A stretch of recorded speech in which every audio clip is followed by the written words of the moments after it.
हाय दोस्तों, welcome back to my YouTube channel. तो आज का हमारा टॉपिक है डेंगू। डेंगू फीवर क्या होता है, कैसे ट्रांसमिटेड होता है और क्या साइन और सिम्टम्स देखने को मिलते हैं, देन क्या प्रिवेंट क्या मैनेजमेंट होता है, सब कुछ आज की इस वीडियो में हम देखने वाले हैं। तो सबसे पहले हम पढ़ लेते हैं डेफिनेशन को। तो देखिए, dengue is a virus borne disease that is spread by the bite of infected mosquito, mainly the Aedes aegypti mosquito spread the virus. तो डेंगू क्या है, एक वायरस डिसीज होती है, ठीक है, जो कि स्प्रेड होती है संक्रमित मच्छरों के काटने से। जो इन्फेक्टेड मच्छर हैं उनके काटने से ये डिसीज होती है डेंगू की। मेनली देखा जाए तो जो एडिस एजिप्टाई मॉस्किटो एक मच्छर का नाम है, यही क्या करता है कि वह इस वायरस को फैलाता है, जिसके कारण डेंगू की डिसीज हो जाती है, डेंगू बीमारी हो जाती है। इसके बाद हम आगे देखते हैं कि ये ट्रांसमिटेड कैसे होता है, फैलता कैसे है बोला जाए तो देखिए मोड ऑफ ट्रांसमिशन। तो सबसे पहले आप इस इमेज में देख पाएंगे कि यहाँ पर एक मच्छर दिखाई दे रहा है जिसका नाम है एडिस एजिप्टाई मॉस्किटो। तो ये अभी क्या है, ये अनइन्फेक्टेड है, मतलब कि अभी इसके अंदर कोई भी वायरस प्रेजेंट नहीं है, एक नॉर्मली ही है, ठीक है। अब ये क्या करेगा, जब ये मच्छर जाएगा और ये क्या करेगा, डेंगू इन्फेक्टेड पर्सन को बाइट करेगा, मतलब कि उस पर्सन को जिसको पहले से ये डेंगू की बीमारी है, वो इन्फेक्टेड है, अगर ये मच्छर जाके उस व्यक्ति को काटता है, उसे बाइट करता है, उसका ब्लड सक करता है, तो पता ही है कि जो इन्फेक्टेड पर्सन है उसके ब्लड में वायरस है। अब जैसे ही ये मच्छर उसे काटेगा, बाइट करेगा, तो मच्छर की बॉडी में भी क्या हो जाएगा कि ये डेंगू वायरस आ जाएगा। तो ये मच्छर है जो मॉस्किटो, यानी ये भी क्या हो जाएगा, इन्फेक्टेड हो जाएगा। Aedes aegypti mosquito infected with dengue for the rest of white life. तो क्या हो गया कि ये भी अब इन्फेक्टेड हो चुका है।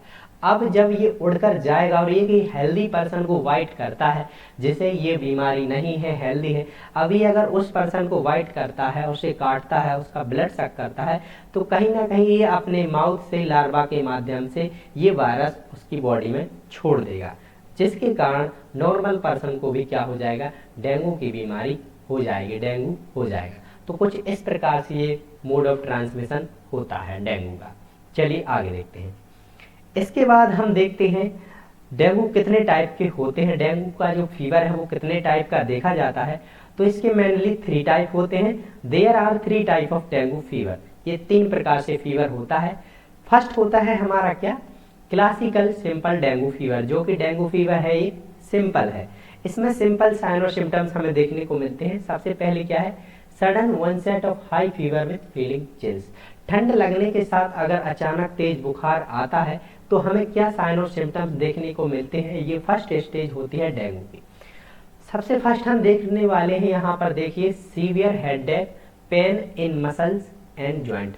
तो सीवियर हेडेक होगा, सिर दर्द तो होगा ही, देन इसके साथ साथ पेन होगा हमें मसल्स में, और जो क्या होगा, जो जॉइंट होते हैं हमारे, या बोला जाए जोड़ों के दर्द होता है नॉर्मली, वो बहुत ज़्यादा देखने को मिलता है, ठीक है, पैरों में, हाथों में सबसे ज़्यादा, ठीक है। इसके बाद क्या है, extreme weakness, loss of appetite, feeling of nausea, मतलब कि अत्यधिक तो कमजोरी आएगी हमारी बॉडी में, ठीक है, और फीलिंग मतलब जी मचलाने जैसा जो महसूस होता है उसे हम नोजिया बोलते हैं, ठीक है। इसके बाद क्या है, change in taste sensation in mouth, मतलब कि बोला जाए मुंह में स्वाद लेने की जो अनुभूति है, आप जो टेस्ट करते हैं खाना को, वो टेस्ट लेने की अनुभूति आप में नहीं रहेगी अगर ये डेंगू होता है तो, ठीक है। इसके बाद pain and abdomen by itself और ऑन टचिंग, जैसे ही आप अपने एब्डोमेन को आप अपने पेट को टच करते हैं, फील करते हैं, तो कहीं ना कहीं आपको आपके एब्डोमेन में क्या होगा, पेन होगा, दर्द होगा, ठीक है। माइल्ड पेन इन थ्रोट, थोड़ा बहुत दर्द देखा जा सकता है आपके गले में भी। स्वेलिंग ग्लैंड, जो हमारी ग्लैंड होती हैं उनमें भी क्या हो जाएगा, स्वेलिंग आ जाएगी। Patient feel generally depressed and weak, रोगी अपने आप को क्या होगा, आमतौर पर उदास रहेगा और बहुत ज्यादा अपने आप को क्या सोचेगा, बीमार महसूस करता है, ठीक है। इसके बाद पेन बिहाइंड द आईज, जो आई के आसपास का जो एरिया होता है बिहाइंड, उसके स्थान पर क्या होगा कि बहुत ज्यादा पेन होगा। तो ये होते हैं हमारा फर्स्ट स्टेज। चलिए सेकंड देखते हैं कि क्या हो। चलिए इसके बाद हम देखते हैं सेकंड, डेंगू हेमरेजिक फीवर, जिसे हम शॉर्ट में DHFV बोला करते हैं। तो चलिए देखते हैं क्या है। It should be suspected if with above mentioned symptom of classical dengue fever, जो अभी हमने ऊपर मेंशन है जो सिम्टम्स वो देखे हैं कि इसमें क्लासिकल डेंगू फीवर में जो फर्स्ट है, अगर उसके साथ साथ one of the following symptoms appear, उसके साथ साथ एक भी सिम्टम्स अगर हमें इनमें से दिखाई देता है जो हमें सेकेंड वाले रूल में देखने को मिलेंगे, तो कहीं ना कहीं आपको DHF की बीमारी है। तो चलिए देखते हैं कि कौन कौन से सिम्टम्स देखने को मिलते हैं हमें डेंगू हेमरेजिक फीवर में। तो ब्लीडिंग हेमरेजिक मतलब इसमें ब्लीडिंग होती है, तो सिम्टम्स देखते हैं। तो देखिए ब्लीडिंग फ्रॉम नोज, तो अगर ये डिसीज होती है DHF डेंगू हेमरेजिक फीवर अगर हो जाता है तो ब्लीडिंग होने लगती है हमारी नोज से मतलब नाक से, एंड गम्स जो हमारे मसूड़े होते हैं वहां से भी ब्लीडिंग होने लगती है। ब्लड इन द स्टूल और वॉमिटिंग, हमारा जो स्टूल है उसमें भी ब्लड आने के चांसेस होते हैं और वॉमिटिंग में भी आने के चांसेस हो जाते हैं और इसमें सीवियर वॉमिटिंग होती है। इसके बाद बात करें लो प्लेटलेट काउंट, इसे जैसे हम थ्रोम्बोसाइटोपेनिया बोल रहे हैं, तो इसमें जो होता है डेंगू हेमरेजिक फीवर में वो सबसे ज़्यादा सिम्टम्स हमें यही देखने को मिलता है कि इसमें जो हमारी प्लेटलेट्स हैं वो क्या हो जाती हैं, बहुत ही कम हो जाती हैं। ठीक है, प्लेटलेट कम हो जाएंगी जैसे क्या होगा कि ब्लड का थक्का नहीं जम पाएगा। ठीक है, तो ब्लड क्या होने लगता है हमारी बॉडी से निकलने लगता है।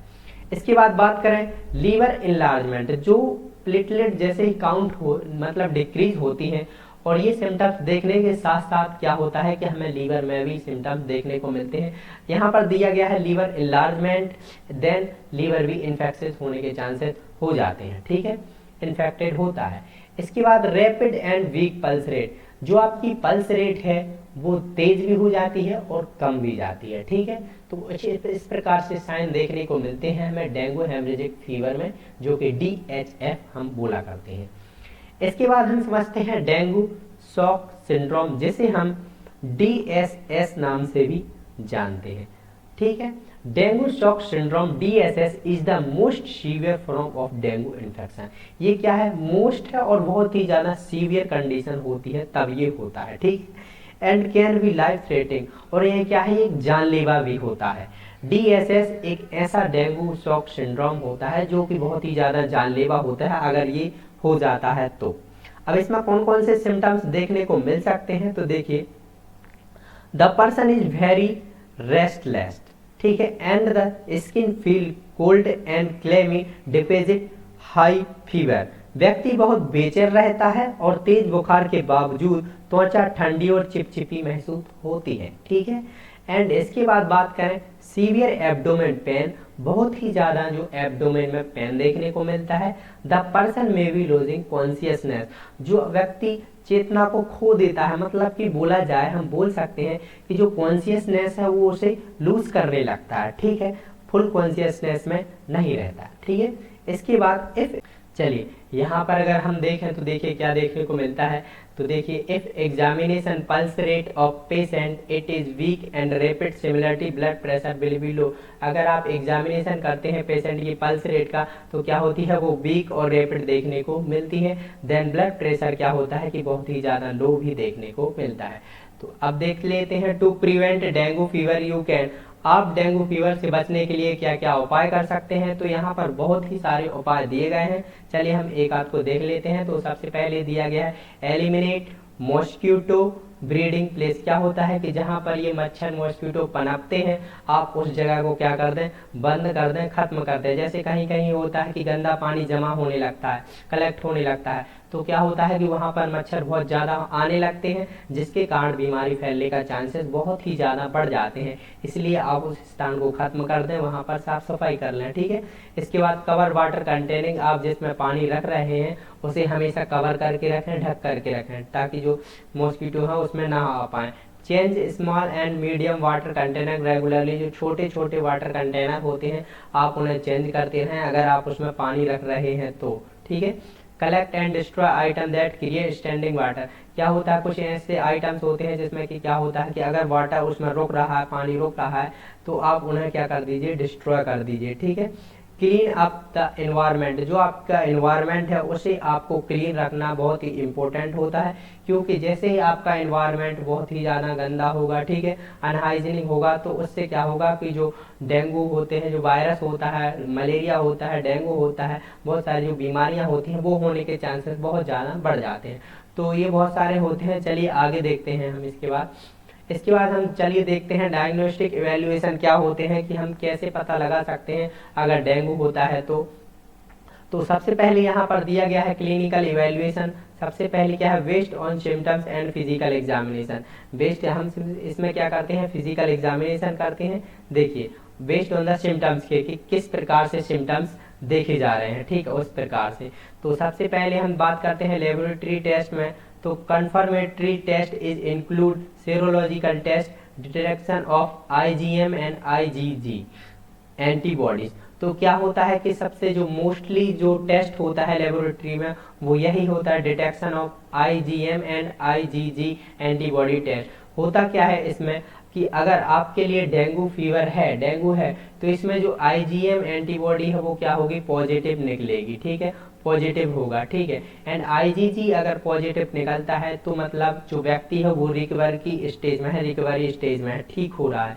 लेकिन जो आईजीएम अगर पॉजिटिव निकलता है, एंटीबॉडी पॉजिटिव निकलती है, तो मतलब कि आपके लिए क्या है, डेंगू फीवर है। इसके बाद क्या है, एंड मॉलिकुलर टेस्ट जो कि RT PCR to detect viral RNA. तो कुछ ये क्या होते हैं, लेबोरेटरी टेस्ट होते हैं जिसके माध्यम से पता लगाया जाता है कि व्यक्ति को डेंगू है। चलिए इसके बाद हम बात करते हैं मैनेजमेंट की, कि मैनेजमेंट क्या क्या होते हैं। तो according to the World Health Organization, जैसे WHO कहते हैं, there is a no specific medicine to treat dengue fever.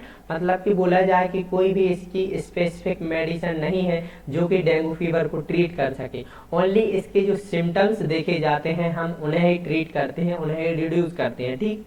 However, you can manage symptoms with the following। हम किस प्रकार से सिम्टम्स को ठीक कर सकते हैं, मैनेज कर सकते हैं। तो सबसे पहले बात की गई है यहाँ पर रेस्ट। जिस व्यक्ति को डेंगू फीवर है तो सबसे ज़्यादा उसे यही कहना चाहिए कि वो रेस्ट करे आराम से, ठीक है। इसके बाद fluid replacement to restore and maintain blood pressure and volume.